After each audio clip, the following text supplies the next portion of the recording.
ಕೋಲಾರ ಜಿಲ್ಲೆಯ ಮಾಲೂರು ತಾಲೂಕು CWFI ಕರ್ನಾಟಕ ರಾಜ್ಯ ಕಟ್ಟಡ ಮತ್ತು ಇತರೆ ನಿರ್ಮಾಣ ಕಾರ್ಮಿಕರ ಫೆಡರೇಷನ್ ಫೆಬ್ರವರಿ 12ರ ಮುಷ್ಕರಕ್ಕೆ ತಾಲೂಕು ಸಮಾವೇಶ ಮಾಡಿ ಪೋಸ್ಟರ್ಗಳನ್ನು ಬಿಡುಗಡೆ ಮಾಡಲಾಗಿದೆ. ಕರ್ನಾಟಕ ಪ್ರಾಂತ ಕೃಷಿ ಕೂಲಿಕಾರ ಸಂಘದ ದವಲಸಾಬ್ ನವಾಬ್ ಜಿಲ್ಲಾಧ್ಯಕ್ಷರು ಮತ್ತು ಕರ್ನಾಟಕ ಪ್ರಾಂತ ರೈತ ಸಂಘದ ಜಿಲ್ಲಾಧ್ಯಕ್ಷರು ಚನ್ನಪ್ಪ ಸನಗುಂದಿ, ಪಾರ್ಟಿ ಸೆಕ್ರೆಟರಿಯಾದ ಪುಟ್ಟು ಮಾಧೂರ್ ಬೆಂಗಳೂರು, ಅನಿತಾ ಹಿರೇಮಠ್, ದೇವೇಂದ್ರ ಕುಮಾರ್ ಕಟ್ಟಡ ಕಾರ್ಮಿಕರ ತಾಲೂಕು ಅಧ್ಯಕ್ಷರು, ಜೈಲಾಲ್ ತೋಟದ ಮನಿ CITU ಜಿಲ್ಲಾ ಸಂಚಾಲಕರು ಇನ್ನು ಅನೇಕರು ಈ ಒಂದು ಪೋಸ್ಟರ್ಗಳ ಬಿಡುಗಡೆ ಸಂದರ್ಭದಲ್ಲಿ ಭಾಗವಹಿಸಿದ್ರು. Sangamesh Kumar, RJ32 Kannada news, Shahapur. ರೈತರಿಗೆ ಕೂಡಲೇ ಪರಿಹಾರ ಕೊಡಲೇಬೇಕು. 12 ತಾಸು ದುಡಿಯುವ ನೀತಿಯನ್ನು ಕೈ ಬಿಡಲೇಬೇಕು. 12 ತಾಸು ಕಾರ್ಮಿಕರನ್ನು ದುಡಿಸಲು ಹೊರಟಿರುವ ಕೇಂದ್ರ ಸರ್ಕಾರಕ್ಕೆ ಹೇಳಿ ಧಿಕ್ಕಾರ. ರೈತ ವಿರೋಧಿ, ಕಾರ್ಮಿಕ ವಿರೋಧಿ ಕೇಂದ್ರದ ಬಿಜೆಪಿ ಸರ್ಕಾರಕ್ಕೆ ಹೇಳಿ ಧಿಕ್ಕಾರ. ರಾಷ್ಟ್ರವ್ಯಾಪಿ ನಡೀತಕ್ಕಂಥ 12ನೇ ತಾರೀಕು ಮುಷ್ಕರ ಯಶಸ್ವಿ ಆಗಲಿ.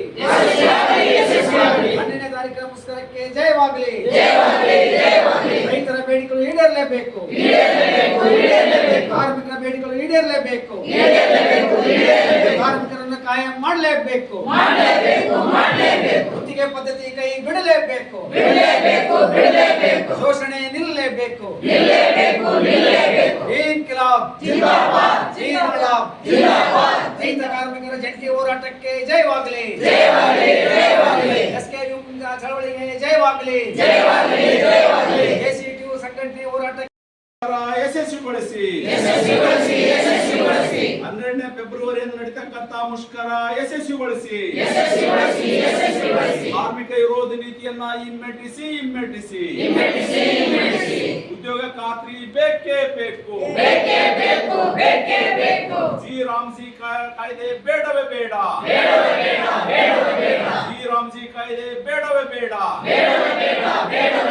ಕಾರ್ಮಿಕ ವಿರೋಧಿ ನೀತಿಗೆ ಹೇಳಿ ಧಿಕ್ಕಾರ. ರೈತ ವಿರೋಧಿ ನೀತಿಗೆ ಹೇಳಿ ಧಿಕ್ಕಾರ. ಬೀಜ ಕಾಯ್ದೆ ಬೇಡವೇ ಬೇಡ. MSP ದರವನ್ನು ಕೊಡಲೇಬೇಕು. ವಿದ್ಯುತ್ ಕಾಯ್ದೆ ಬೇಡವೇ ಬೇಡ.